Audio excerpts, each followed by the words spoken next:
Précédemment, on a étudié les figures usuelles, les parallélogrammes, des parallélogrammes particuliers. On a fait de la géométrie dite plane, c'est-à-dire en 2 dimensions. Maintenant, on va passer en 3 dimensions et on va étudier ce qu'on appelle les solides de l'espace. Alors, pour commencer notre étude sur les solides de l'espace, on va commencer par étudier ce qu'on appelle le prisme droit.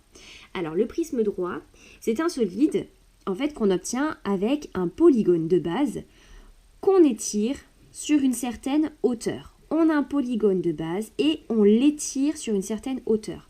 Et le solide que l'on obtient, c'est ce qu'on appelle un prisme droit. Alors, on y va pour le premier exercice, une histoire de carte d'identité 1. Première question, quelle est la nature du solide ABCDEF? Alors, comme tu vois, ce solide-là, eh bien, on a un triangle ABC, qu'on a étiré sur une certaine hauteur. Donc, ça veut dire que le solide ABCDEF, c'est ce qu'on appelle un prisme droit. Alors, ABCDEF est un prisme droit.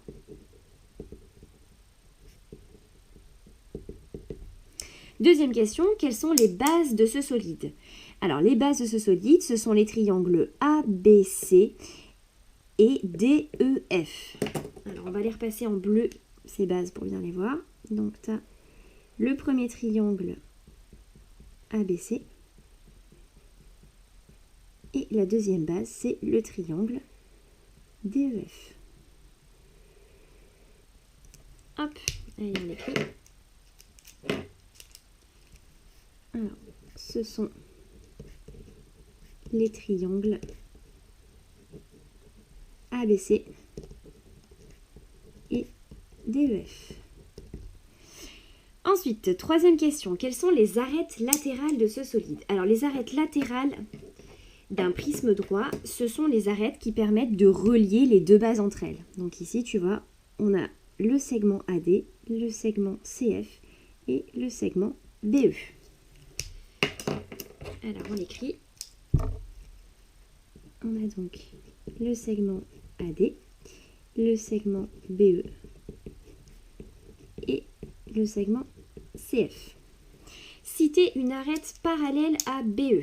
Alors, BE, elle est là. Donc, une arête parallèle, par exemple, tu as AD.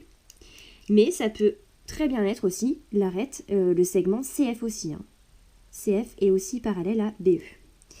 Alors, hop, on était parti sur AD. Et enfin, quelle est la hauteur de ce solide?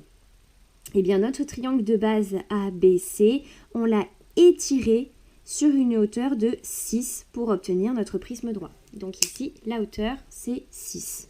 La hauteur, ça correspond à la longueur des arêtes latérales. Et c'est terminé pour ce premier exercice.